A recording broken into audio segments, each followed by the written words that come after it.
Arquitectura 2 de la Universidad Nacional de Río Negro, este 11 de mayo de 2024.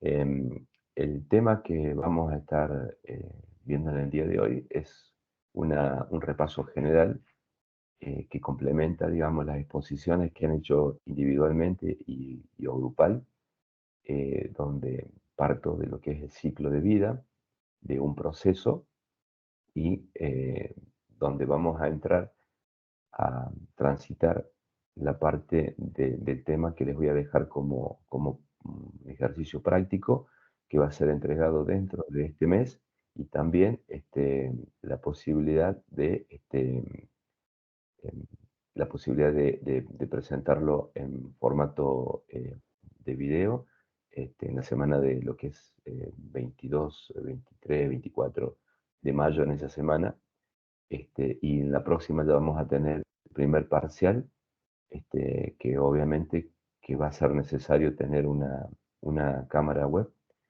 este, instalada eh, y poder estar conectados online. Eso es para el parcial.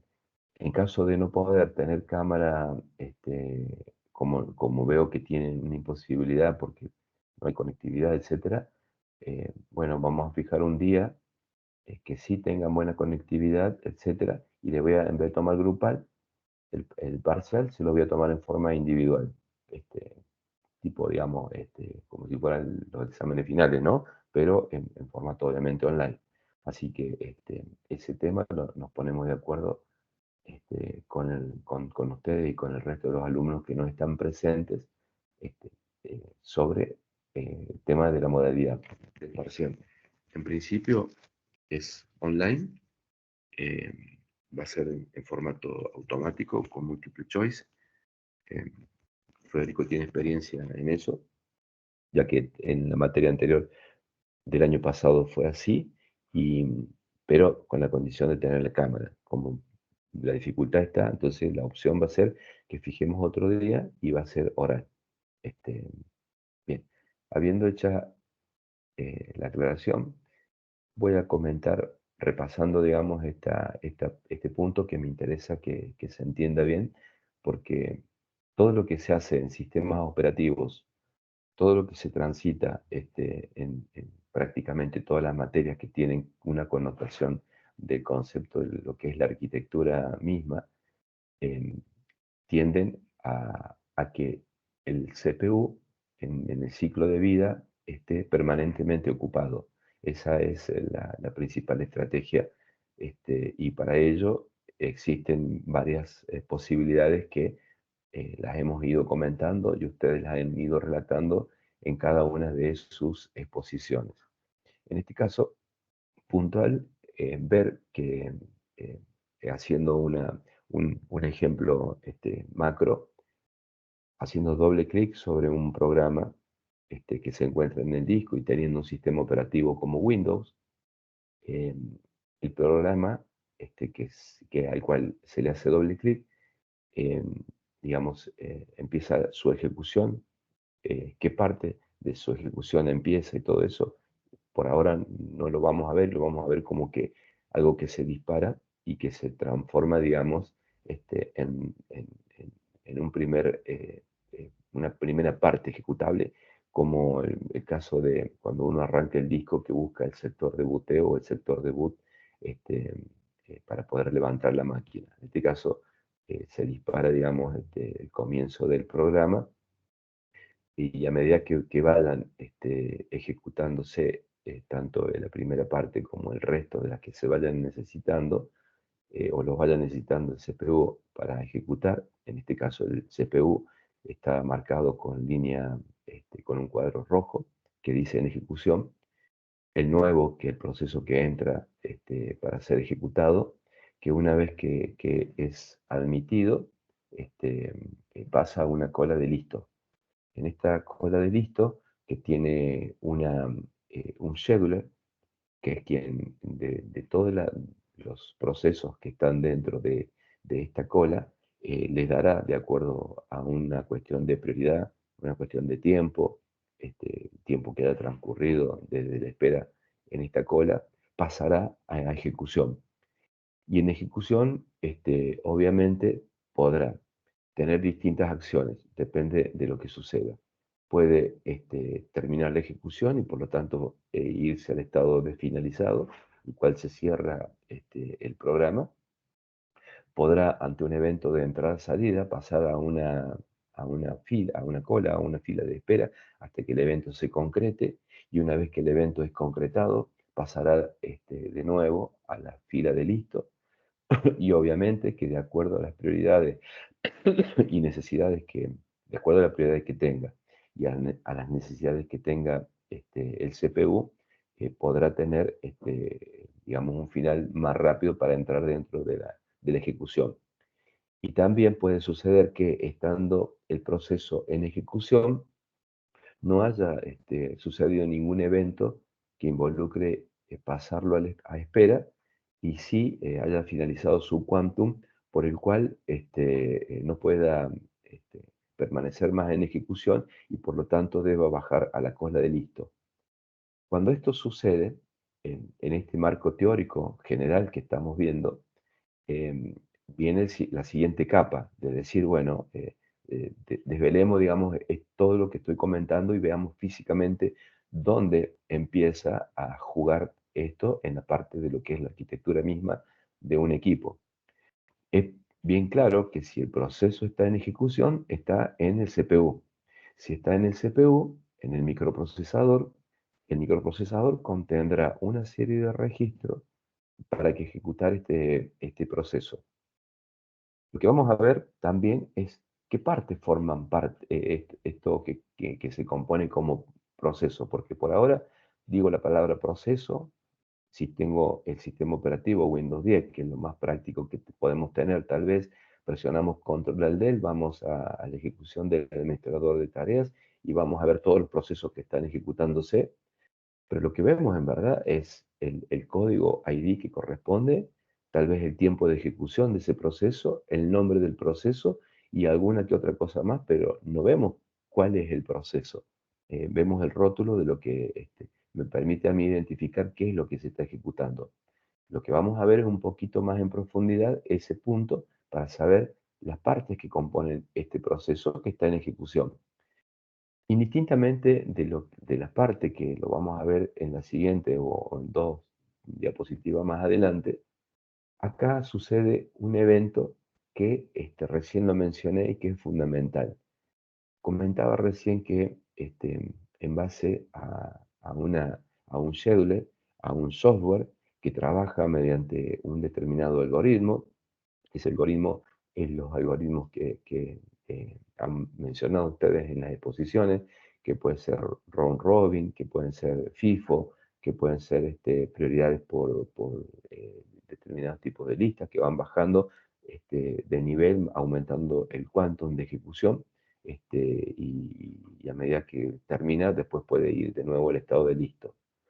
Este, Ese algoritmo es el que vamos a prestar atención, porque sobre eso es el ejercicio que finalmente les voy a dejar para que ustedes puedan llegar a hacer, pero no el algoritmo pensado en lo que cuando hay un programa en ejecución, se determinó el quantum, debe ir a la cola de listo, y en la cola de listo, que vendría a ser, y traduciendo prácticamente a nivel de hardware, que es memoria de listo, probablemente forme parte toda la memoria RAM, pueda estar, digamos, alimentado esa memoria RAM en un vínculo con la memoria caché, sabiendo que tenemos varios niveles de caché, y por lo tanto el CPU en ejecución lo primero que va a hacer es preguntarle al scheduler, necesito el siguiente componente para poder seguir ejecutando.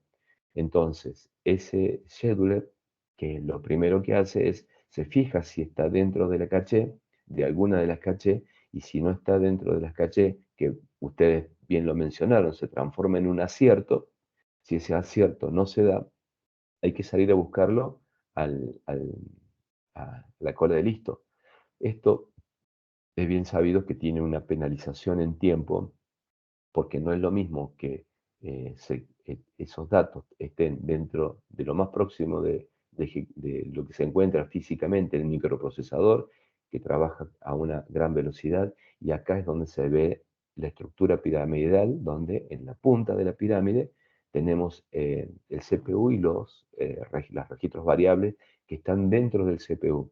Inmediatamente, en una escala más abajo, estaría la caché de nivel 1, que en costo, dentro de este rango de pirámides, de un lado de la pirámide se ve el costo y del otro lado la capacidad. El costo de la pirámide en la parte más alta es más caro, porque poder tener la posibilidad de comprar una caché de nivel 1, ¿no? En cualquier negocio, veámoslo de esta manera, en este ejemplo que estoy planteando, nos saldría, por ejemplo, 1 mega, menos de 1 mega, un poco 512K, voy a ejemplificarlo. Capaz que nos pueda salir, no sé, $500, pongámoslo como para que entender el ejemplo. En la caché de nivel 2, que vamos al mismo súper a comprarlo y nos sale $350. Y la caché de nivel 2 estamos con un mega. O sea, veamos el tema. Y si vamos a la última parte, en la base de la pila, de la pirámide, vemos que por tal vez $200 nos compramos 1 tera de capacidad. Es decir, que en la parte más alta de la pirámide vamos a encontrar mayor velocidad, menor capacidad de almacenamiento, pero la rapidez, digamos, es lo que juega. Entonces, el CPU, y toda esta sincronización se arma de forma estratégica, de justamente, como comencé diciendo, para que el CPU esté trabajando constantemente. Y esto tenemos que pensar como que hemos contratado algo que es eficiente cuando está el tiempo usándolo efectivamente en forma correcta, es decir, que no tenga que salir a buscar los procedimientos, perdón, los procesos que llegue a necesitar. Voy a dar de alta a otro alumno que se está incorporando. Eh, Buen día, Neue, y bueno, está con dos cámaras, cámara y cosas, y micrófono, supongo. Buen día. Entonces, em, en esta explicación de lo que termina siendo un repaso de lo que es la pirámide, va a ser muy eficiente si el scheduler que tengo y la arquitectura me lo permite, tener dentro de lo que son las caché todo el código que voy a ir necesitando para poder alimentar al CPU. Si esto no es totalmente eficiente, si no hay una cuestión que ustedes también lo mencionaron dentro de las explicaciones que fueron dando, está alimentado por el código predictivo. Por ejemplo, en una ejecución de un programa podemos tener por el sí, por el no, y en forma adelantada puede ejecutar por ambas opciones y tenerlo ya listo para que si como parte del programa se está usando, por ejemplo, en distintos tipos de bifurcaciones, y veo que se está llegando a la ejecución de esta parte, entonces puedo agarrar como scheduler e ir adelantándome, suponiendo que por el if o por el else puede ejecutarse, por no tiene otra opción, y lo pongo directamente al servicio de la caché. Obviamente que si elige, bueno, el que elija, el camino que elija, me va a ser eficiente, y el otro habrá hecho un esfuerzo de gastar recursos, pero bueno, en algún punto tengo que sacrificar, digamos, algo.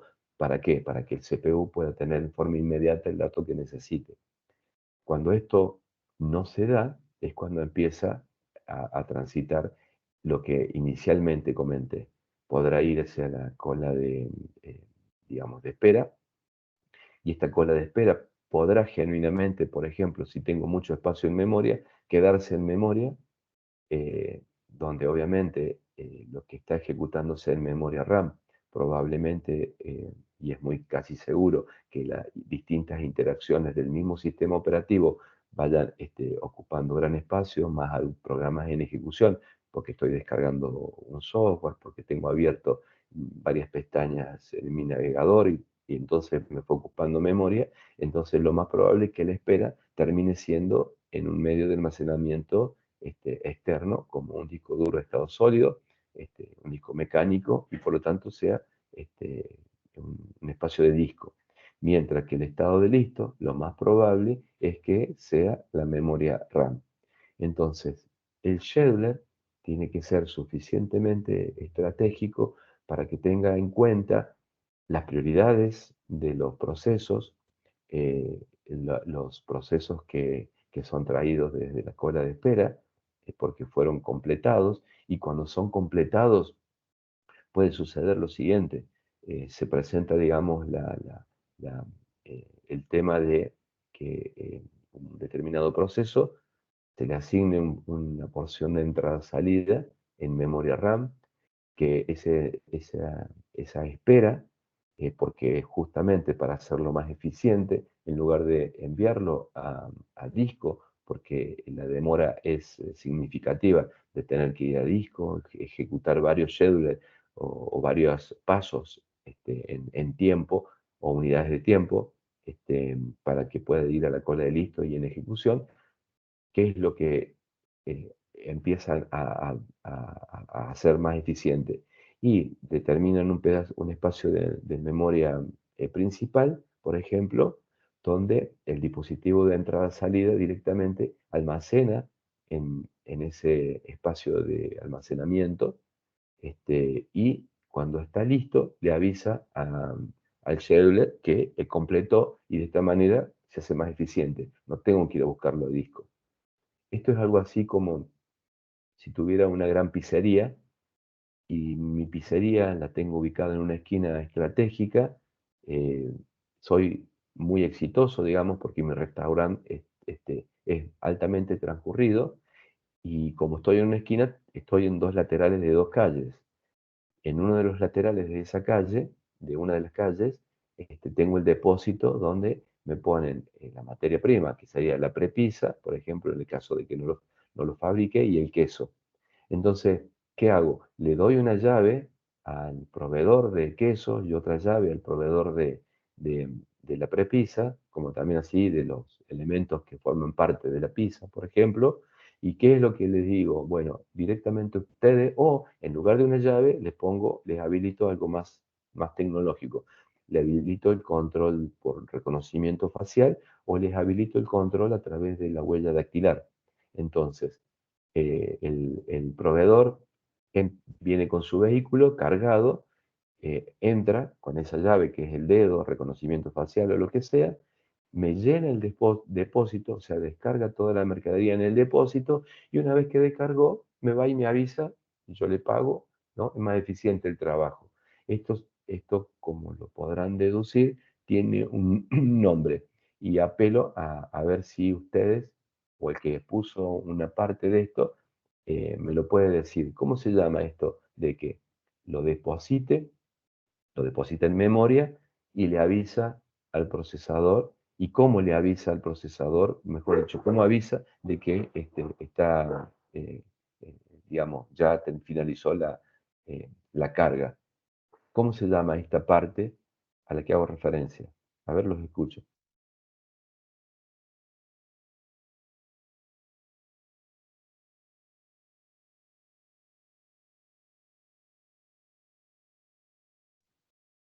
Pueden googlear, pueden mirar apuntes anteriores, pueden mirar los propios apuntes con el que pusieron.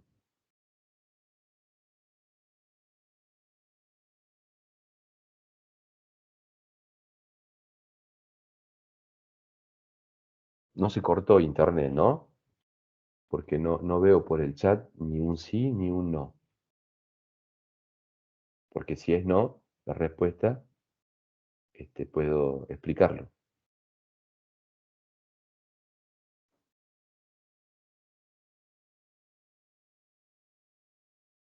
Bien, Nebo está escribiendo, así que me da tranquilidad de que no se ha cortado la comunicación.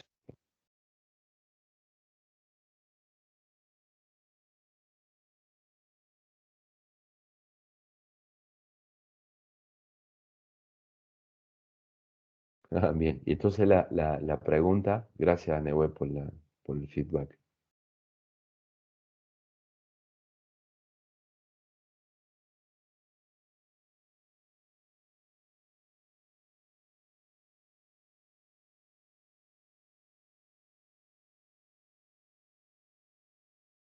Gracias, Federico. Estoy leyendo lo que enviaste al grupo de la materia.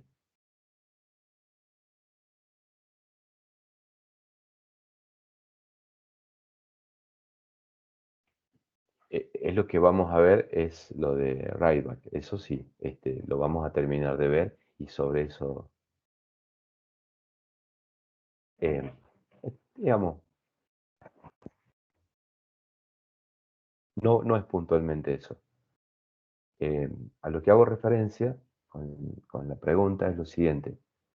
Y ustedes, díganme si se acuerdan o si lo han visto. Me va a servir porque por ahí entendí que cuando me lo explicaron el concepto se sabía. Los accesos directos a memoria, DMA y por interrupción, cuando se ve la entrada-salida de los dispositivos. O sea, hay una parte de materias que pueden estar englobadas dentro de la materia de sistemas operativos, de arquitectura 1, etcétera, que se ve los dispositivos de entrada-salida. Y dentro de los dispositivos de entrada-salida, un punto de los cuales se ve es el tema de lo que es DMA, y dentro de lo que es DMA, cómo termina justamente para darle eficiencia a los ingresos que pueden ser de acuerdo al controlador con el que está trabajando. eh, Se pone de acuerdo el controlador con el mismo sistema, entonces deposita directamente la información en el DMA, y cuando se completa una estrategia, es completar y avísame cuando esté listo. Entonces, de esa manera, ya no solamente te reservé un espacio este, de, de memoria, sino que directamente ya lo obtengo a partir del aviso que cuando se ha completado. Esa es eso se hace con una interrupción, exactamente. Y la parte de DMA, esto lo vieron, DMA, interrupción, las modalidades de entrada-salida, porque si no, tampoco es muy complicado, lo puedo explicar en una diapositiva y voy a aprovechar, lo puedo explicar después que finalice esta clase, digamos, prevista, lo incorporo dentro del contenido de la clase. Ustedes díganme si se acuerdan de haberlo visto. Si no, no hay problema, lo vemos.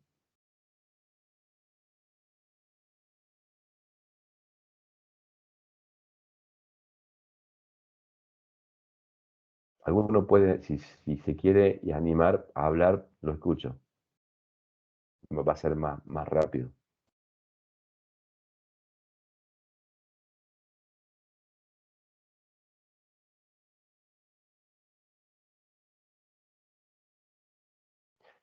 Acepto la propuesta, Nehue. Lo vamos a repasar entonces. Este, Ahí espero que termine de escribir Fernando.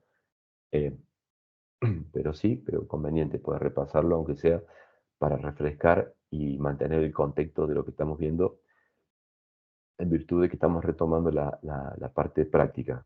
Así que, bueno, gracias por la sinceridad, Fernando. Bien, bueno, lo vamos a ver. Gracias por el feedback. Entonces, eh, el ejemplo que les expliqué recién, donde el almacenamiento de la información se puede ver, digamos, el almacenamiento de acuerdo a un dispositivo de entrada-salida, el cual se puso de acuerdo con el sistema operativo y le dice, en ese arreglo, le dice, mira, yo te dejo toda la mercadería, pero asigname o dame una llave para poder dejarlo en tu depósito. Lo dejo, ese depósito obviamente pensando en la realidad no va a tener otra cosa que el espacio para poner los quesos y el espacio para poner la pizza, donde compro, en la parte humana voy y compruebo que efectivamente me entrega la cantidad y la calidad que me está queriendo cobrar. Eso sería en la realidad. En esto sucede más o menos parecido. ¿Por qué?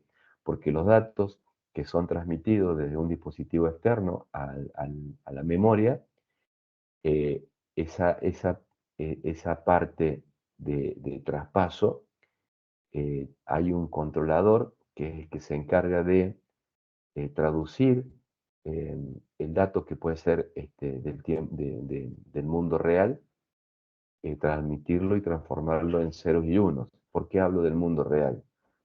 Piensen ustedes que cuando una mujer va a ver cómo progresa su embarazo, y el médico le hace una ecografía, donde le pone gel en la panza para que pueda sentirse en los latidos y poder observar bien, tenemos un dispositivo que está traduciendo ese eco, lo está traduciendo y podría ser que el dispositivo tenga lo esté usando mediante una fórmula matemática o algún proceso, podría ser la transformada de Fourier, por ejemplo, que paso de lo continuo a lo discreto, y cuando hablo de lo discreto hablo de ceros y unos, y por lo tanto es lo que, digamos, domina la computadora, es lo que manejo, son ceros y unos. Entonces, a partir de eso, lo continuo pasa a discreto, por eso lo menciono como del mundo real al mundo digital.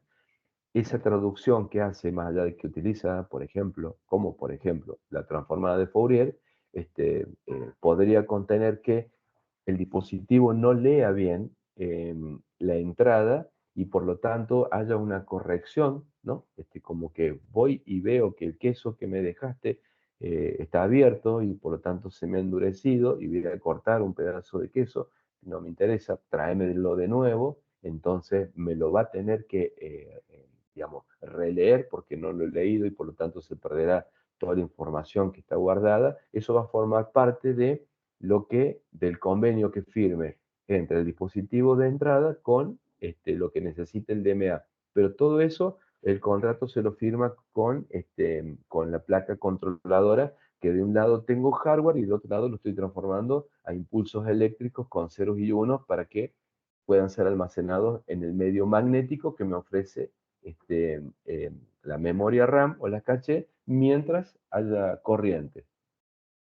Y obviamente, eh, digamos, del valor agregado, que acá, digamos, termino generando una impronta personal, transmitiéndole la experiencia, que creo, no sé si las comenté a ustedes o en algún otro curso, lo siguiente, eh, es muy claramente que si yo les pido a ustedes la definición de lo que es memoria RAM, me la vayan a decir correctamente. Y pero para saber si es correctamente, les pregunto, ¿qué características tiene la memoria RAM con respecto a la memoria secundaria? Memoria primaria, memoria secundaria. ¿Qué características tiene la memoria primaria o memoria RAM? Los escucho si me hablan o los leo si escriben, si no se animan a hablar y me escriben por chat. Si se acostumbran a hablar, me va a ser mucho más práctico, pero si no, están las dos opciones. ¿Qué características tiene?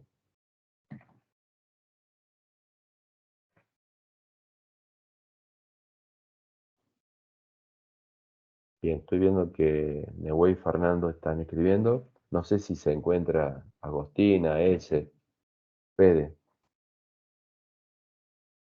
Es volátil, bien, no almacena datos luego de apagado y es más rápida que la memoria secundaria y magnética. Bien, bien en la antigüedad el concepto, y te voy a decir por qué. Termina siendo una picardía el término bien en la antigüedad, pero te lo voy a explicar por qué, por la sorpresa que me encontré. Es más chica que la memoria secundaria, es muy cierto, pero más rápida, más lenta que la caché también y es volátil.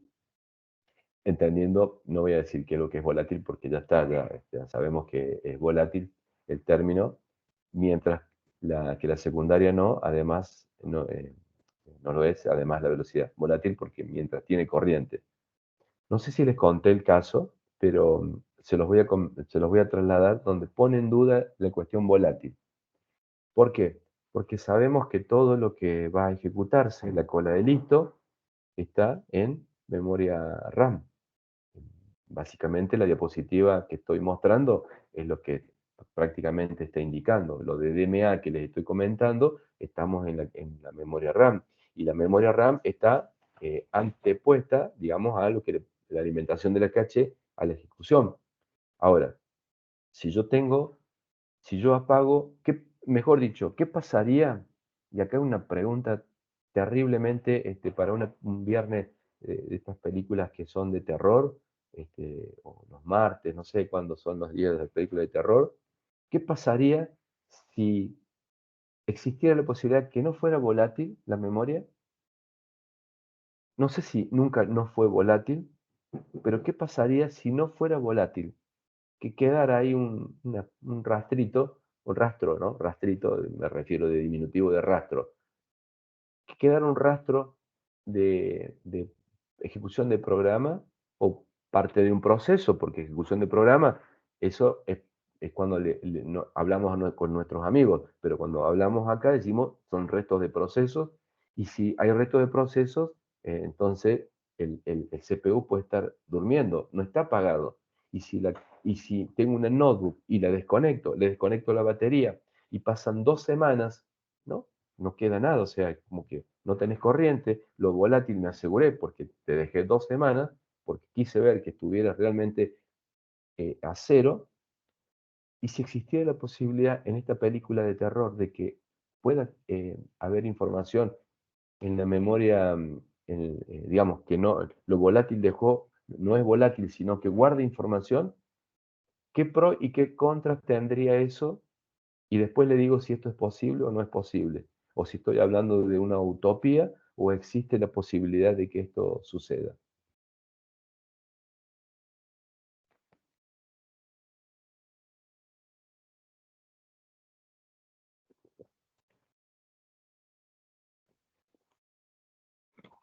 A ver.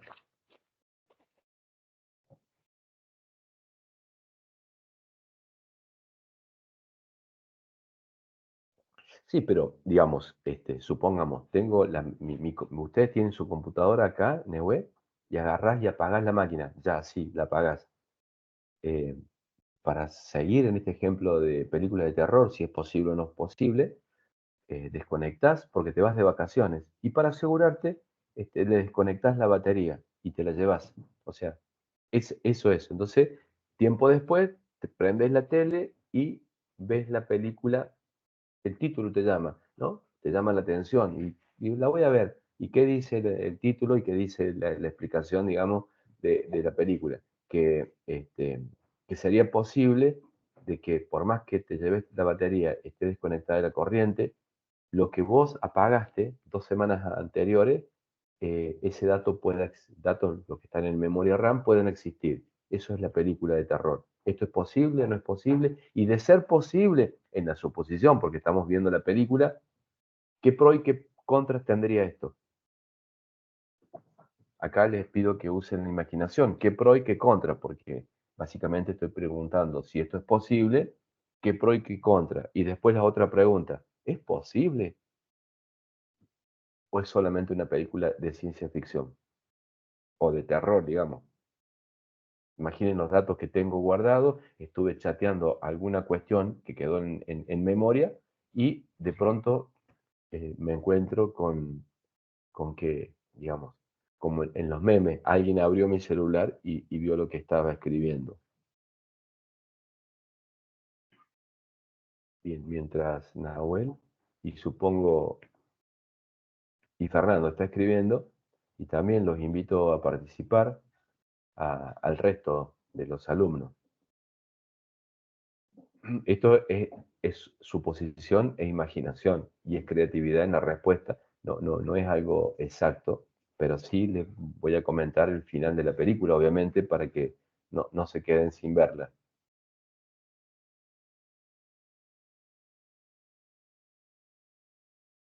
Bien, en esto que decís que sería, y lo leo para que los que ven en forma sincrónica, Neuweb plantea que permitiría acceder a los datos eh, que estaban creídos como perdidos, como la sesión anterior, sería una información accesible quizás. Si fuera posible, claro, existiría la posibilidad inclusive ante una evidencia criminalística de poder recuperar los datos que pudieran haber guardado la víctima o el victimario previo a realizar un acto delictivo. Eso es lo que podría traer a contrapartida. Y si esto es posible, se genera un nuevo capítulo a nivel mundial de decir, si esto es posible, señores, eh, los que han creado la norma ISO, al menos en la Argentina, los que han desarrollado la norma ISO sobre el levantamiento de pruebas, eh, mire, vi la película que es de terror, pero es posible hacer esto, entonces tienen que cambiar el protocolo. Y este protocolo lo estamos cambiando a nivel de norma ISO, y cuando es norma ISO repercute a lo largo y ancho de todo el planeta, no de Bariloche. Bien, ¿qué otra? Fernando está terminando de escribir.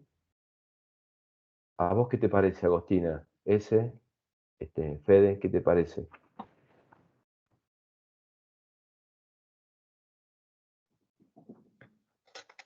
La película Robot, Mr. Robot no la pude ver, pero me gustaría verla. El análisis, eso se llama análisis forense. El análisis forense es que se hace el dampeo de la memoria RAM, es cuando el equipo está en caliente. No lo apagues porque, digamos, se altera la prueba y por lo tanto podés perder información. La perdés porque la computadora, porque la memoria RAM es volátil, digamos, y cuando es volátil, la información que está, eso nos han enseñado desde, creo que desde que cuando apareció el concepto, ¿saben lo que es hardware y software? Tal vez en la secundaria, se volvió a repetir en la secundaria y estamos viendo el transitar.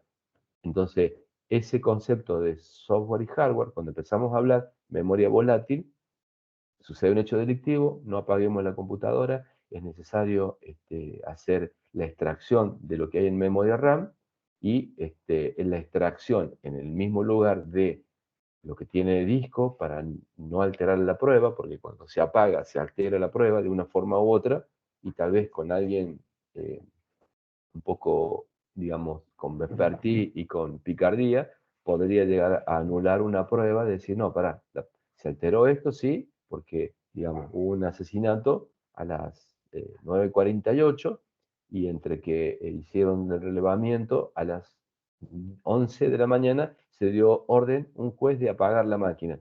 Y cuando uno graba, cuando apaga, se graban, digamos, los registros diciendo a las 11 se apagó.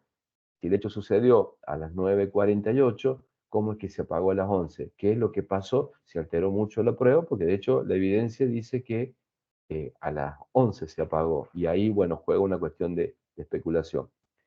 Se tiene que aprovechar mientras tenga carga, ya que después se libera. 2 semanas después, Nehue, voy a seguir poniéndole un pelo a la leche a lo que vos me decís. ¿Vos creés que guarda información 2 semanas después, sacándole la batería, desconectando de la corriente digamos, guardando la notebook en algún lugar para que no te la, si de vacaciones no te la vayan a robar, por ejemplo?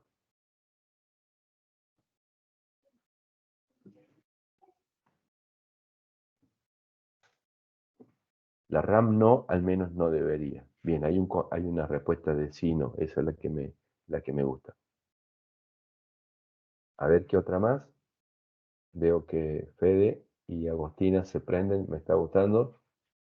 Me hace, dice, uy. Me hace, uy. Eh, Fede, a ver. Me hace acordar un caso en el que atraparon a un vendedor de la Deep Web en el que necesitaba que su equipo no se apague porque si no perdía el rastro de que había estado en la web. Y que él era el dueño de la web y la policía hace toda una trampa para llevarse el equipo prendido. Bien, ¿por qué lo lleva prendido? Porque no lo puede apagar, porque si lo apaga, la memoria RAM es volátil, entonces por tanto pierde. Entonces, ¿cuál sería tu respuesta, Fede? ¿Es posible o no es posible?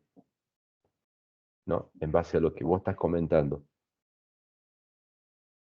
Esto es sí o no, o sea, ¿es posible sí o no?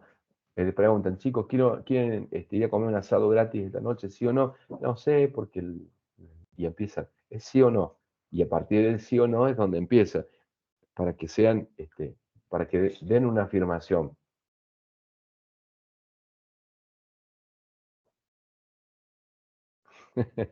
Lo de la soci. Claro, ahí la respuesta no la duda. Está buena esa. A ver, Agostina, ¿qué dice? Le estoy planteando puede ser una utopía para, Neue dice, hoy en día no, perfecto, ya lo cierra Neue. Yo creo que no, pero no tengo certeza. Bien, Agostina. Ahora les transmito, digamos, al menos conseguí una participación del resto que me gusta. Em, Me llevé la sorpresa de, digamos, hasta hace un tiempo, hasta antes de mi trabajo nuevo que tengo en el gobierno de San Luis, trabajé en una empresa familiar. Este, Me llevé la sorpresa de haber vendido una computadora, un Core i7, hace 2 años, y dentro del periodo de garantía el equipo vuelve porque no arrancaba. Entonces, el equipo no recuerdo si era la notebook Lenovo o, o Hewlett Packard. Creo que era Hewlett Packard, creo. ¿Y en qué consiste lo que les planteo? Es donde la pregunta de protocolo, porque tienen un protocolo para poder ver si se puede solucionar, es, digamos, cada vez que uno llama a un call center, existen distintos niveles de atención que generalmente se pueden medir o definir como la primera barrera o la primera capa, etcétera.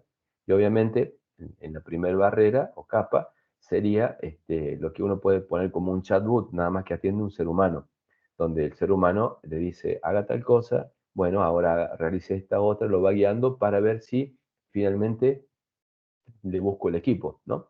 Algo que ustedes pueden implementar en su vida profesional. Realizan un sistema, lo llaman y como siempre los problemas son los mismos, no, digamos, para hacer una cuestión eficiente de no tener que ir a cada uno de sus clientes, por ahí hacen las preguntas más frecuentes que vendría a transformarse en una especie de chatbot donde lo ponen vía chatbot o ponen un call center para que atienda, porque esas preguntas, si contesta y le resuelve dentro de las preguntas que va haciendo, listo, problema solucionado y dieron un tiempo de respuesta, digamos, en tiempo y forma rápido, si no, tienen que escalarlo al desarrollador o a ustedes mismos. Son empresa unipersonal, desarrollaron el sistema y como ustedes creen que puede fallar por tal y tal cosa, o siempre los llama por el mismo problema, ponen en el chatbot y le explican en el chatbot qué es lo que tiene que hacer y de esa manera no los llaman porque el cliente resolvió la situación de lo que ustedes dejaron. Caso contrario, bueno, no lo pude solucionar, recién lo llaman. Bajo ese contexto, que lo descubrí ahí aplicado a la parte de hardware, pensé que sobre eso, o sea, nunca se me hubiera ocurrido que eso existiera a nivel de hardware. Em, el equipo que traía el cliente que estaba con ese equipo en garantía, 12 meses de garantía, al mes 7, 8 sucede esto. Entonces, las pruebas que hago, porque estaba el equipo cerrado, si bien tenemos la potestad de abrirlo, no les quería dejar marcados los tornillitos para que no exista, digamos, ninguna dificultad al reconocimiento de la garantía que pudiera haber, pensando que el equipo obviamente no había tenido un problema de descarga eléctrica y había sido quemado por un golpe eléctrico, que generalmente no se reconoce esta situación, porque digamos, cada hogar puede tener una mala instalación eléctrica, lo enchufa, se quema, después no se puede ir a reclamar, ¿no? Compro un auto, me gusta andar rápido, lo choco, lo reclamo que me dé un auto nuevo porque el auto digamos, está roto. Entonces, cuando comento la situación, me piden desconectar la batería. Le digo, no, la desconecté la batería. Es más, de casualidad la batería había estado desconectada 2 semanas antes. Había quedado desarmada, al cliente se le informó, ya voy a pasar por ahí esta tarde, no pasó, quedó y me olvidé. 2 semanas después decidí tomar el asunto porque el cliente llamó preguntando por el equipo, dije, uy, la notebook, voy y la busco, estaba con la batería desarmada, entonces llamo al 0800 del fabricante y que obviamente, no sé si les ha pasado con algún equipo de marca, termina atendiendo un call center por lo general, por la forma de hablar, es tipo caribeño quien habla. Entonces me hace hacer una serie de procedimientos y pasos que tienen que ver con presionar Control Alt F1, por ejemplo. Acá estoy haciendo una, este, un ejemplo que no recuerdo qué tecla. Y le digo, pregunto, después de varias veces pensé que, porque me hizo armarla, o primero me hizo, así como estaba, presionar y no arrancó. Yo decía, ¿cómo va a arrancar el equipo si está sin batería? Está hace 2 semanas, está sin batería y está sin enchufe. ¿Cómo es posible que me esté haciendo hacer esto? O sea, no entiendo de la cuestión eléctrica, pero entiendo, uso un sentido común. Si algo está de esta manera, casi desguazado eléctricamente, no puede aparecer energía, no puede guardarse en capacitores, energía. Obviamente, mi afirmación era ridícula porque de ese tema no conozco cómo funciona, ni conozco cómo es la tecnología, pero teniendo el antecedente de que miré que la memoria RAM es volátil, y no puede conservar desenchufado tanto tiempo. Si yo tengo enchufado mi notebook, la desconecto y trabajo durante 4 o 5 horas, seguro que se me cortó la corriente de la batería porque se agotó. Eso lo sé y no arranca y no puede arrancar y no hay forma que arranque salvo que vuelva a conectarla a la corriente, y bajo ese concepto, digo, lo que me está haciendo hacer me parece torpe. Entonces en algún momento, porque no fue una prueba, tuve como, no sé, 10 minutos de prueba realizando, digamos, presión en encendido y presiones tanto. No funcionaba y me daba cuenta que iba siguiendo todo un protocolo y procedimiento. Entonces le pregunto por qué me está haciendo hacer esta pregunta, donde me sentía ridículo, porque el equipo estaba apagado. Entonces, el tema es que los capacitores pueden conservar energía, y por lo tanto esa energía, a pesar de que esté desconectado tanto tiempo, existe la chance de que entre el firmware que está guardado, que supongo que saben lo que es firmware. Mientras voy relatando, les pido por favor que me escriban, aunque sea en el chat, si saben lo que es el firmware y cómo actúa y cómo trabaja el firmware. Pero si no lo saben, lo incorporamos, digamos, como para poder explicarlo. Eh, entonces, me dice que el firmware puede tener todavía vida porque en los capacitores han detectado que puede tener mucho más tiempo de vida, y por lo tanto mantiene como, digamos, como una esperanza, ¿no? Cuando uno está enamorado, tengo la esperanza de que me quiera, tengo la esperanza, existe la posibilidad de que la memoria RAM todavía tenga energía, dado por esos capacitores que mantengan viva la información que puede llegar a ver. Y como eso genera un bloqueo de arranque, porque es como que hay algo anormal que la distribución de hardware dice, para, yo no voy a recibir más corriente porque tengo que resolver esto, pero para resolver esto yo tengo que vaciar la energía que está en esos capacitores. Y todo lo que, las distintas funciones que me iba haciendo hacer, es para asegurarse que los capacitores, todo y cada uno, porque parece que funcionaban, y para esto, cuando presiono control alt y una tecla, por más que estaba sin batería, sin nada, se aseguraba que como que le levantaba cada puertita a cada capacitor para que se fuera la poca corriente que pudiera llegar a ver. La verdad que me caí de espalda, y me doy cuenta que uno siempre termina aprendiendo cosas que pensaba que era así como lo leyó en sus libros inicialmente. Y bueno, obviamente que acá aparece una figura como una pequeña batería que se llama capacitor, y si me hacen hacer todos estos procedimientos es porque han detectado que muchas dificultades se deben a que esos capacitores tienen energía. Y por lo tanto acá sí, ya forma parte de una especulación total y absolutamente mía. Si el capacitor tiene energía, alimenta, y el firmware no puede terminar de correr, o se ve de alguna forma bloqueado para que, digamos, lo poquito de energía que tiene no lo pueda mandar completamente a memoria RAM para que lo ejecute y de esta manera termine vaciando o termine apagando el equipo.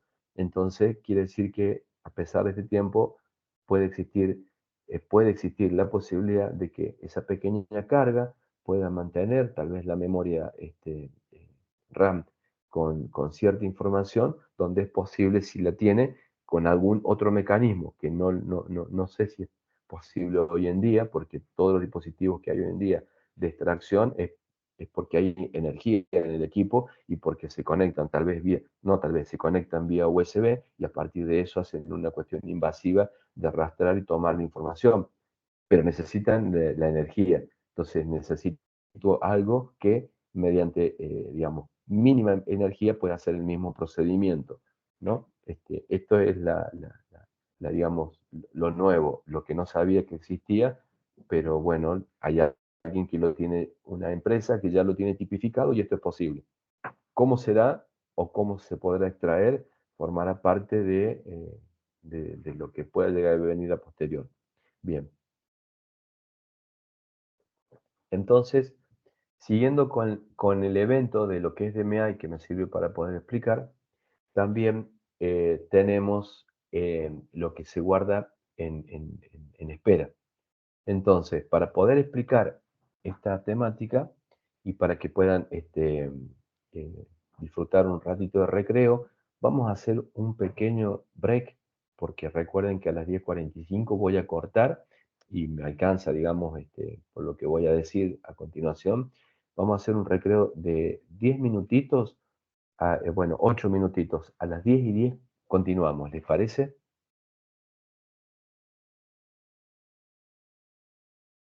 Ok, Agostina. Bien, fantástico. Son más rápidos en esta pregunta que en otras preguntas, pero gracias por el feedback. Nos vemos en 8 minutitos.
Bueno, los que si están, me dan el ok, continúo. Sigue grabándose, así que la vemos como toda una unidad. Perfecto, Fede. Bueno, Fer está ahí escribiendo, estamos. Dale, seguimos entonces. A vos también, gracias. Bueno, lo que básicamente he comentado, digamos, como el procedimiento que hace internamente el proceso en sus pasos por todos estos globitos que son los estados. Pero cuando hablo de proceso, eh, ¿qué forma parte el proceso? ¿Qué es el proceso? Entonces, eso nos lo va a decir esta diapositiva. Esta diapositiva, que obviamente tiene un ciclo de vida un poco más complejo, pero básicamente está, digamos, sintetizado en la primera diapositiva. No voy a ampliar más sobre el mismo, simplemente me quedo con el primero, pero donde aparece el concepto de el contenido de bloque de control de proceso. Si ustedes observan la primera imagen donde van a ver que tenemos registros especiales, registros generales, el PC, que es el Program Counter, bueno, etcétera. Posteriormente, en la imagen del medio, mapa de memoria del proceso A, mapa de memoria del proceso B y mapa de memoria del proceso N. Tabla del sistema operativo y mapa de memoria. Eso es más o menos la estructura que finalmente, cuando hablamos de la tabla de procesos, del sistema operativo, podemos ver que la tabla de procesos tenemos la tabla del bloque de control de procesos A, la tabla del bloque de procesos B, C, etc. ¿Y qué es lo que tiene? ¿Cuál es el contenido? Ahí, ahí es a lo que le llamamos ejecución del programa, que puede estar dividido en tres hilos, A, B y C. Pueden ser tres programas distintos, etcétera.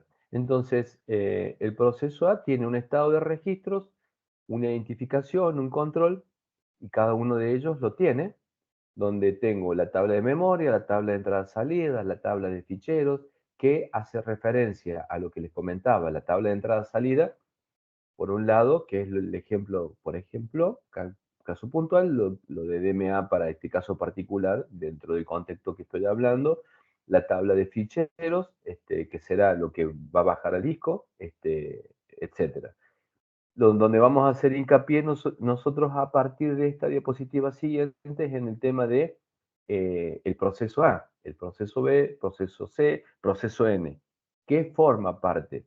¿A qué le llamamos estado de registro? ¿A qué le llamamos identificación? ¿A qué le llamamos control? Que justamente para nosotros, hasta antes de repasar este concepto, le llamamos simplemente ejecución de un programa. Hago doble clic y ejecuto y veo que anda más rápido mi equipo que el de otro, o en tal cosa mi equipo funciona menos que otro, vamos a ver qué es lo que está ejecutándose, que bueno, ya estamos conociendo las partes que lo componen.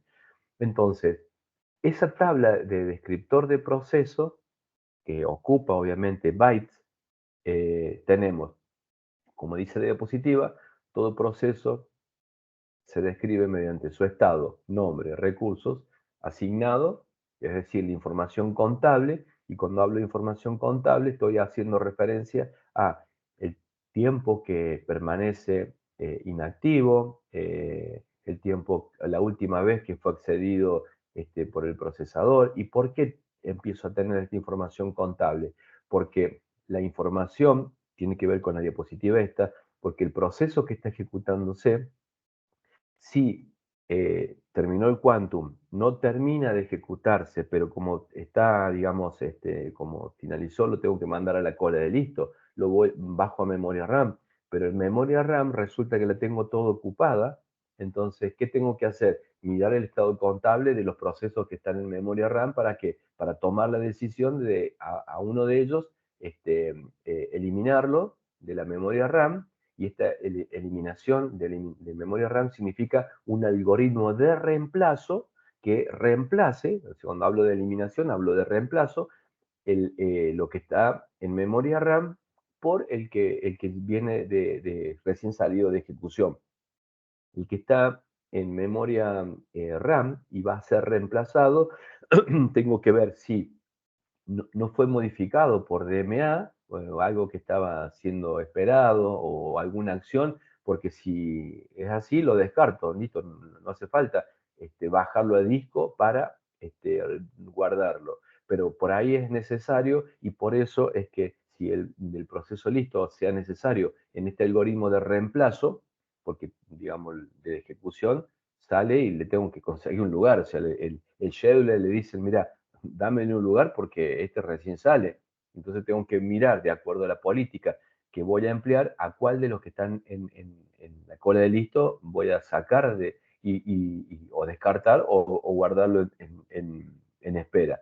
Este proceso, obviamente, al que hago referencia, está explicado en este ciclo de vida de esta imagen, obviamente. Entonces, eso es la información contable, y para eso sirve, para que el scheduler pueda tomar y planificar. La estructura de datos será el operando de las operaciones sobre los procesos, recursos y del planificador, que es al que estoy haciendo memoria. Los campos de esta estructura, o sea, ¿qué son? Acá estoy desnudando qué forma parte de lo que es los procesos. El contenido de la estructura está indefinido toda vez que el proceso está en estado ejecutando, puesto que estará almacenado en el CPU, indicada por procesador, es decir, el registro, los flags, etcétera, cuando está ejecutando. Cuando termina la ejecución de eso, empezará a cobrar, a guardar los datos, pero mientras tanto está ejecutándose en ese núcleo. La siguiente diapositiva. Bueno, vamos a ver que vamos a tener un dato de procesador que contendrá el número del CPU que está ejecutando el proceso, si está en estado ejecutado, si no, su valor es indefinido. Si se está ejecutando, ¿qué CPU? Pues puede tener varios cores, entonces va a indicar, digamos, cuál es el que está en uso. La memoria describe el espacio virtual o real de direccionamiento según la arquitectura del sistema, y contendrá las reglas de protección de memoria, así como si es compartida. Y si es compartida, tendremos que tener en cuenta lo que se mencionó en alguna oportunidad, y donde fue necesario, perdón, donde fue necesario establecer, digamos, los controles de memoria compartida. Un segundito. Donde fue necesario tener un espacio de memoria compartida. Esperen un segundito, es porque en mi casa se ha adquirido un gatito chiquito, y ese gatito chiquito me está mordiendo el dedo y no me deja usar el mouse. Y me hace doler mucho. Bueno, lo de memoria, lo de memoria, esto que habla de memoria virtual, direccionamiento, recuerden de que el proceso que está ejecutándose, que está en algún caso representando datos que están en memoria RAM, recordando que la memoria caché es chiquita en la pirámide, y digamos, no puedo meter un espacio de almacenamiento de datos que tengo gigantesco en mi disco, que ocupa un espacio, por ejemplo, ubicado en el lugar 500 gigas, es donde empezará parte de un archivo que estoy usando. Bueno, ese dato tiene que ser subido a memoria, y eventualmente podrá estar en memoria caché o ejecutándose, pero entonces de 500 gigas que pueda tener mi archivo, en lugar de 500 gigas, tenga, digamos, la parte de datos que necesite, tenga, qué sé yo, una cantidad suficiente de memoria, donde es mayor que la RAM, es mayor que la caché. Entonces tengo que tener una partecita, o más efectivamente tener un direccionamiento virtual del direccionamiento real. Y para eso necesito todo un esquema de memoria, que si no lo han visto lo vamos a ver o lo vamos a repasar en el caso que no se acuerden. El estado de los procesos, si el proceso está ejecutado, listo, bloqueado, tal como lo vimos en las burbujitas iniciales. Los recursos de software, el archivo, si estoy usando semáforos, hardware, etcétera. Y obviamente, si uso semáforos, acá entra en juego toda la cuestión teórica que se ve en sistemas operativos, donde se está compartiendo digamos, variables, y donde es necesario decir si la variable es leída, la puede leer todo el mundo, pero si va a escribir, bueno, usemos una estrategia. Y acá es cuando aparecen estrategias por ejemplo, productor, consumidor, barbero, etcétera, ¿no? Para que se ubiquen dentro del contexto de lo que estoy mencionando. El tipo de planificador, la prioridad puede incluir una prioridad externa de largo aliento o plazo, o en su defecto una prioridad interna dinámica de alcance reducido.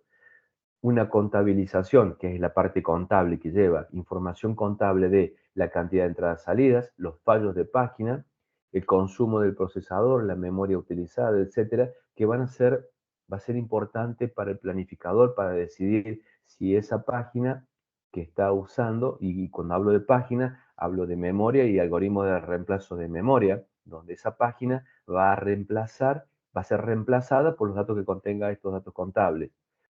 El ancestro indica quién creó este proceso, es decir, que puede haber un proceso padre que creó un proceso hijo, y ese proceso hijo obviamente tendrá un link del proceso padre indicando el ID del mismo. Los descendientes, en el caso de que ese proceso genere estos hijos, y por lo tanto puede haber uno o más, y por lo tanto tendrá que tener una lista de punteros para reconocer a todos los hijos que tiene, ¿no?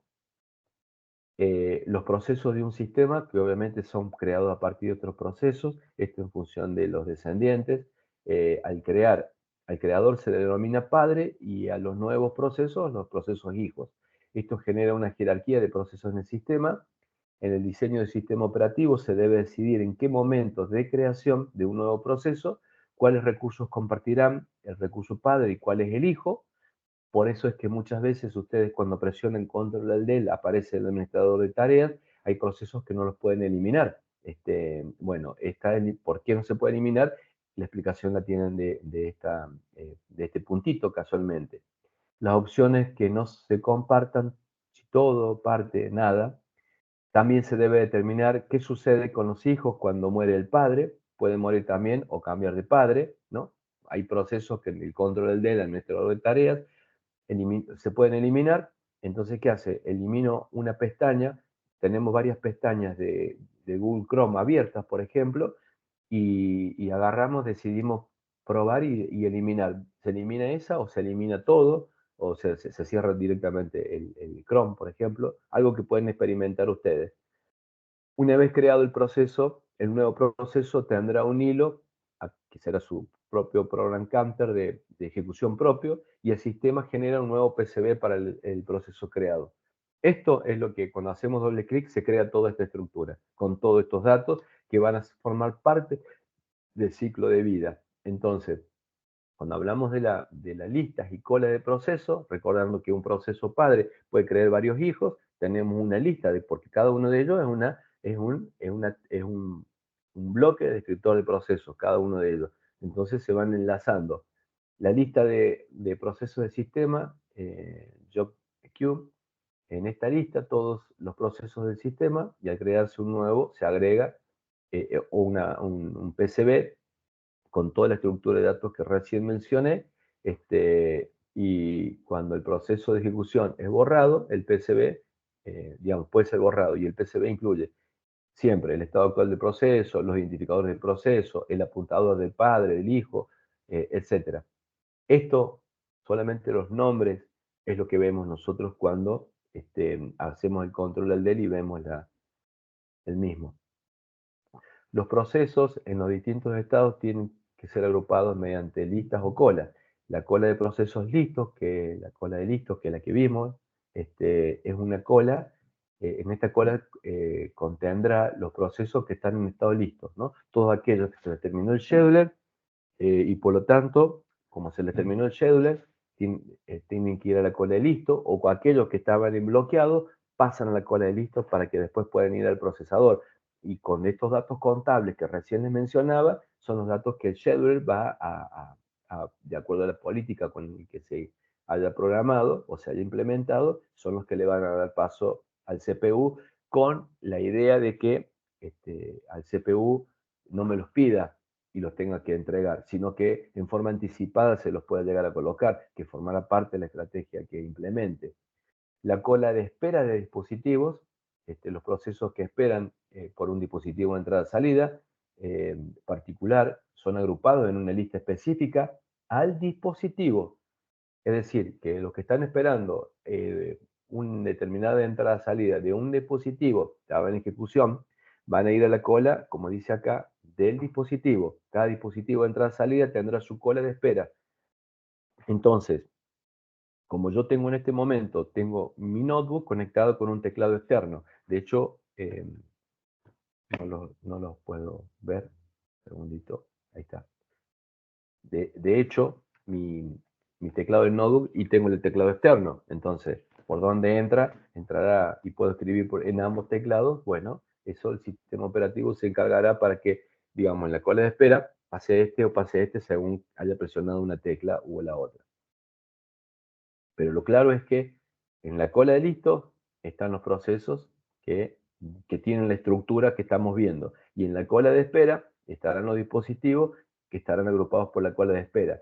Que en el dispositivo de entradas-salidas es la teoría que les voy a complementar y que voy justamente, sabiamente, acepté la propuesta de tomarla.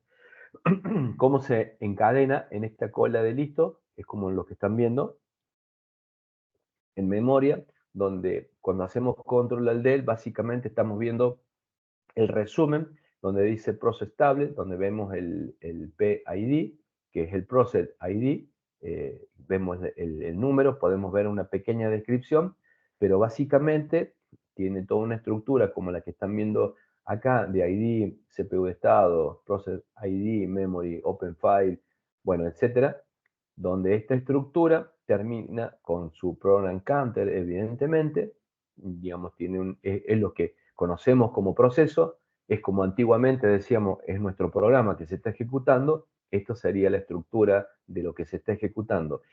Y que si tiene un proceso padre, tiene un proceso hijos, cómo se van enlazando a través de esta cola, donde tenemos anotado la cabeza y la cola, digamos, de esa lista de hijos que se van creando.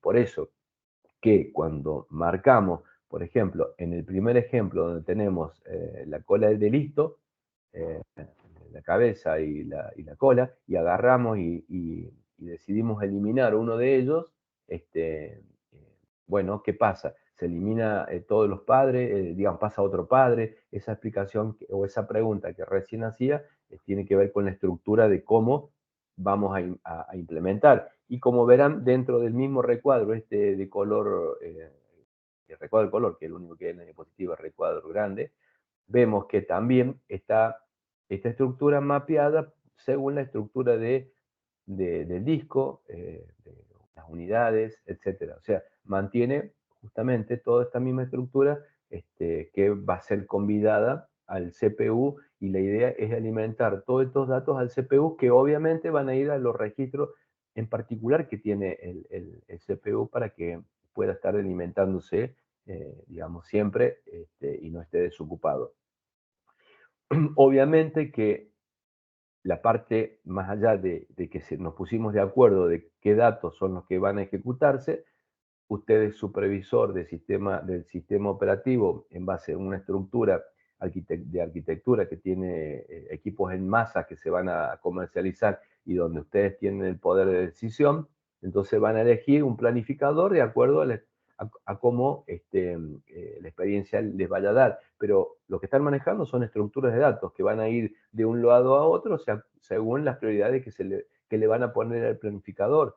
Entonces, sería muy bueno poder tener un laboratorio en nuestra universidad, que se los dejo como para que ustedes que van a transitar un futuro y tal vez académico, alguno de ustedes tal vez se convierta en docente o algunos de ustedes, digamos, los contrate Intel, bueno, sepan de que obviamente no es que lo van a transmitir ustedes, ya lo saben, y por eso, digamos, por eso mejora cada día más, digamos, y progresa, digamos, en velocidad y performance los equipos. ¿Por qué? Porque arman arquitecturas que en base a la estructura funciona mejor y donde los planificadores que uno puede desarrollar, que son parte del sistema operativo, aprovechan mejor esa arquitectura, de acuerdo a las políticas que uno le implementa, ¿no?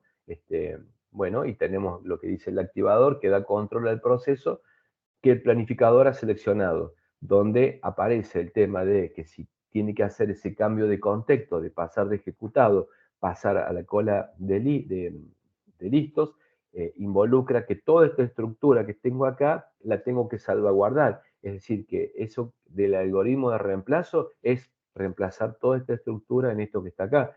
Y el hacer eso involucra traer una gran cantidad de datos del CPU y pasarla a memoria, o de memoria o del CPU bajarla a disco y mantener, digamos, todo eficientemente, donde, como ustedes se estarán dando cuenta, no se puede mantener todo el sistema operativo en memoria ni todo el programa en memoria. Se tiene que tomar una partecita, donde esa partecita que está en el disco, hoy en un momento dado, en memoria, tiene una ubicación y en otro momento dado tendrá otra ubicación, lo cual estamos pensando en una cuestión dinámica donde no podemos georreferenciar, entre comillas, a una dirección física como tal, sino que tendremos que usar una cuestión de referenciación de mapeo que sea dinámico, que se adecue. Y como no puedo estar trayendo byte a byte, necesitaré traer porciones de memoria. Y cuando tengo porciones de memoria, estaré colocando del disco a memoria esa porción de memoria. Y como esa porción de memoria es estandarizada, cuando hagamos el repaso de memoria, estamos hablando de páginas y estamos hablando de segmentos también. Entonces tenemos paginación y segmentación. Tiene pro y tiene contra, y por eso terminan apareciendo, por ejemplo, que eso me voy a adelantar explicándole, empiezan a aparecer ejemplitos como en mi celular, y les voy a mostrar, que creo que se lo mostré, como esta aplicación que se dice optimizar, que cuando lo presiono aparece una ejecución, no sé si la están viendo, que lo que hace es reúne todo el espacio disponible. Esto es lo que deduzco de la acción, porque termina cortando la ejecución de varios procesos. Los que están ejecutándose, porque la memoria queda dispersa con referencias que no pueden cumplir requerimientos de nuevos procesos. Entonces este procedimiento que hace un garbage collector, la parte de los que están en ejecución pasa a un lado y la memoria libre pasa a otro lado, y tengo mayor espacio para cubrir necesidades, que lo vamos a ver. Bueno, esto tiene que ver puntualmente con esta diapositiva, donde obviamente la parte más cara, lo que el CPU paga algo muy caro y lo paga a nivel de eficiencia.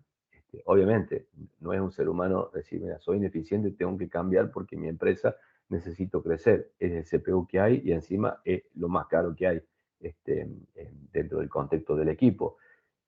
Tener que sacar de ejecución un proceso cuya estructura de datos ya viene trabajando y pasarla a disco o pasarla a memoria, ese cambio de contexto involucra que tengamos que guardar registro, información de punteros de memoria, y todo lo que involucra la estructura misma para que después volver a tomarla. Eso involucra un gasto de traspaso de información, donde ocupo el base de datos, y el base de datos que quiere ser ocupado tal vez por otro no lo puede hacer porque estoy haciendo ese cambio de contexto, y por lo tanto degrada la velocidad de ejecución del sistema o la performance total. ¿Por qué? Porque tiene que cargar los estados de proceso asignados, todo lo que expliqué recién, volver a elegir un candidato con el algoritmo de Scheduler y pasarlo a ejecución. Básicamente tenemos un proceso 1, agotó el tiempo del CPU porque se le terminó el Scheduler, y ¿qué hace? Guarda el contexto del proceso 1 en su PCB, que es el siguiente paso, carga el contexto del proceso 2 desde el PCE correspondiente, lo activa, después guarda el contexto del proceso 2 en su PCB y carga el contexto del PC1 y lo ejecuta, ¿no? Acá hace este procedimiento con dos procesos. Vemos cómo termina siendo, que básicamente es de pasar de un estado a otro y lo que involucra, digamos, su cambio. Acá algo más generalizado, donde aparece el concepto de teniendo los procesos ejecutándose en procesadores y donde este tiempo le asigna, digamos, en distintos procesadores, en distintos cores, cómo va jugando, interactuando para que salvaguardando datos y recargando, digamos, datos que estaban, más los procesos de interrupción por entrada-salida son los que se sincroniza, digamos, y digamos, si bien parece muy complejo, que lo es, cuando se entiende termina siendo una cuestión apasionada de poder mejorar estos tiempos, que es posible. Por eso es que mirando un CPU y decir, bueno, che, qué bárbaro, hace todo esto, entremos al CPU y miremos cómo está compuesto. Van a ver en esta diapositiva cómo es por dentro, cómo dan las instrucciones para recoger los datos y efectuarlos, el control de las conexiones entre el CPU y otros componentes, digamos, los pines que conectan al procesador con la placa madre para que dé contacto, y acá es energía, te doy energía y te quito. Si te doy es un 1, si no te la doy es porque es un 0, y cómo se van acomodando todos los datos para que termine siendo lo que estamos haciendo en este momento, de yo estar hablándole que ustedes puedan ver y ver inclusive la diapositiva, algo que termina siendo una cuestión apasionante de cómo el ingenio humano ha capitalizado, digamos, su creatividad en este manejo que, digamos, mirándolo por fuera, es la computadora que la prendemos, nos conectamos por Teams y damos clase, nada más. Pero viendo cómo funciona, es como ver al desnudo un cuerpo humano. Cuando uno dice cómo es por dentro, es apasionante. Me imagino la pasión que deben tener los médicos cuando ven que, digamos, todo lo que, la sangre por donde va, cómo late el corazón y todo eso, y cómo guarda los recuerdos en nuestra memoria RAM, que es el cerebro y todo eso, bueno, sí, seguramente se deben apasionar de su profesión. Uno cuando mira el procesador y ve cómo interactúa y cómo es eso, creo que la pasión empieza a despertarse para poder decir, qué creatividad para crear todo esto y mejorar todo esto. Y donde ustedes pueden ser partícipes de esas mejoras en aportar, digamos, la mejor interacción a través de un sistema operativo. Cuando hablamos de jerarquía de memoria, y no me va a alcanzar el tiempo para poder dejar planteado lo que les voy a comentar acá. Acá. Esto, lo más probable es que haga uso, porque, digamos, lo que van a hacer ustedes es un algoritmo en Java que realice la escritura write-back o escritura retardada y mantenga la coherencia. Este algoritmo o este software o esta aplicación, que obviamente no es necesario que lo inventen, ya está desarrollado. Si me dan a mí como alumno, lo googleo y lo encuentro, que seguramente lo van a hacer, o le pregunto al chat GPT o a Gemini o a quien sea y me lo va a entregar. Lo que van a hacer ustedes es que ese algoritmo, eh, que lo deberán presentar el sábado 25 de mayo, es feriado, pero lo que van a presentar es un video explicando que el código me lo van a enviar por mail anteriormente, y donde en la presentación, tal como la estoy haciendo ahora yo, con diapositivas, etcétera, van a explicar las partes teóricas que han visto, las van a emplear, van a explicar el algoritmo. O sea, no van a explicar cómo funciona el algoritmo solamente, van a explicar cómo funciona el algoritmo, pero van a explicar qué partes teóricas han empleado usando el algoritmo. O sea, este algoritmo tiene esta parte que acá lo que vimos en teoría, de teoría de reemplazo, el scheduler que desarrollé o que tomé de tal fuente, hace tal cosa, entonces van a asociar el software creado o tomado de algún lado y van a explicar qué partes de la teoría es lo que aplica cada procedimiento o método o lo que quieran, pero van a explicar esa temática para tener un caso real o ficticio, donde van a explicar la teoría de ese caso real o ficticio. Que ese caso real o ficticio lo desarrollen ustedes o lo han tomado, ¿no? Y esta explicación grabada la van a hacer en PowerPoint o en algún otro lenguaje, en otro programa, que expliquen cómo funciona esta escritura de write-back. que básicamente lo explicó creo que Nehue en la última exposición, y que obviamente me va a meditar una clase más para poder explicarles, pero en forma adelantada, digamos, como es un tema de esto del Rayback que ya lo conocen, quería hacer ese repaso.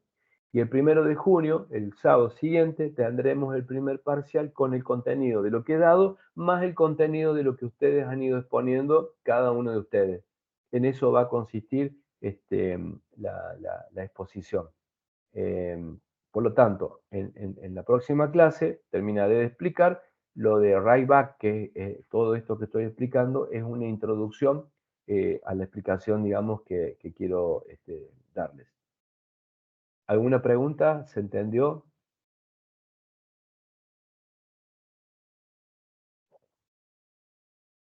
Sí, sí, las voy a subir, las voy a subir esta tarde, Fede.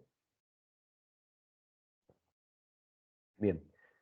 Cualquier consulta, duda que puedan llegar a tener, por favor, chicos, me contactan en forma inmediata por WhatsApp y las trato de resolver. O sea, si ustedes se ponen a estudiar mañana domingo, bueno, tengo a mi esposa por acá cerca, digamos, que me la preguntan, se la contesto el lunes, digamos. Pero si es el día lunes y están estudiando, uy, tengo la duda, no formalicemos el horario de consulta que tenemos. No, me la hacen, la ponen en el grupo para que el grupo sepa la duda, de paso si no la tenía, que la sepa, les contesto y les resuelvo la duda casi en forma inmediata. Ténganlo presente, les doy esta posibilidad, para no juntar todas las dudas y que no puedan avanzar tal vez en un estudio por una traba que tengan y que en el momento de consulta aparezcan otras dudas y no le dé tiempo. Tienen la duda, me la consultan, se la resuelvo y ustedes avanzan, ¿no?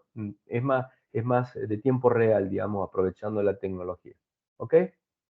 Voy a eh, despedirme formalmente en modo, digamos, de grabación y continúo 2 segundos después. Entonces, para los que ven la clase en forma sincrónica, les dejo un cordial saludo y para los que vayan a repetir de ver la diapositiva, igualmente. Entonces me despido hasta la próxima clase, recordando, no corten que ya los despido informalmente a los que están presentes.